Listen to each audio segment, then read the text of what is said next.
Bonjour les Captain Crochet. Alors aujourd'hui, on va apprendre la base de la base, c'est-à-dire le nœud coulant et la maille chaînette.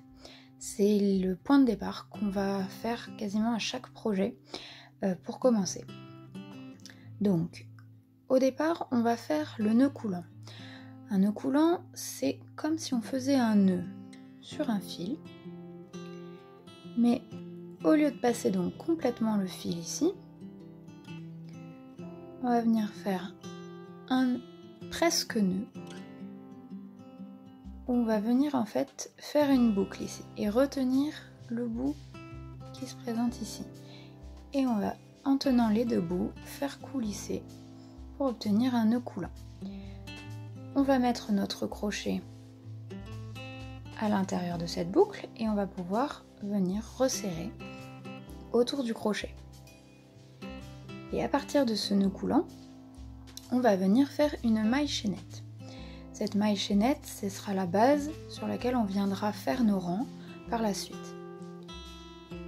Donc une maille chaînette, c'est un jeté, donc passer son fil d'avant en arrière sur le crochet. On va venir récupérer ici bien la base du nœud parce que ça va nous permettre d'écarter un petit peu et de nous laisser un petit peu de passage ici pour passer notre crochet. Et donc du coup on se retrouve libre avec notre main droite si on est droitier.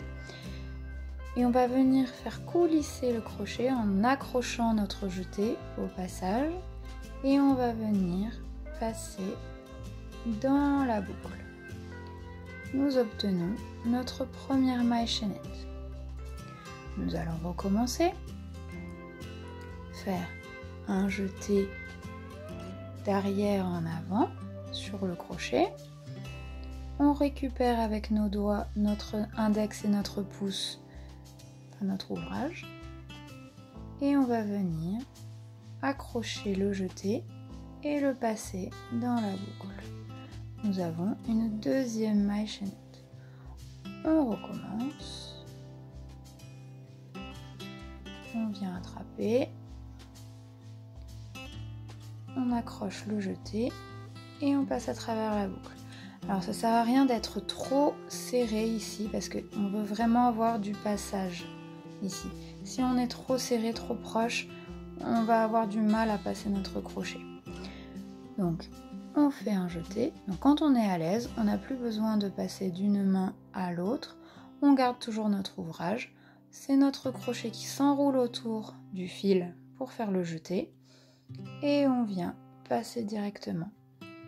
On enroule pour faire le jeté et on tire à travers la maille. Donc on va voir comment ça se forme une maille chaînette. Une maille chaînette, donc c'est constitué en fait de petits épis de blé comme ça.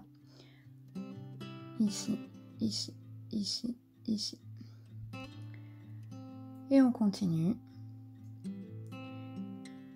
Et on en fait autant que nécessaire.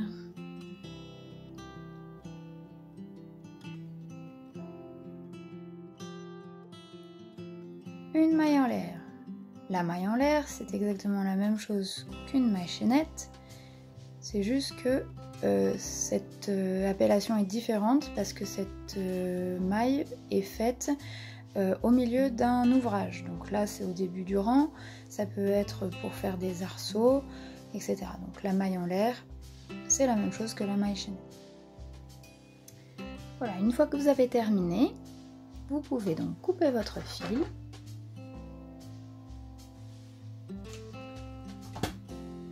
Et vous allez venir tirer le bout du fil à travers la boucle, ce qui va vous former un nœud comme au départ. Et vous voilà avec un joli petit bracelet. Vous pouvez comme ça vous entraîner à faire de la maille chaînette. Vous faites des bracelets pour toute la famille, toutes vos amies. Et vous serez ainsi prête pour la suite. Bon entraînement! Et à bientôt pour les prochaines vidéos. Bon crochet!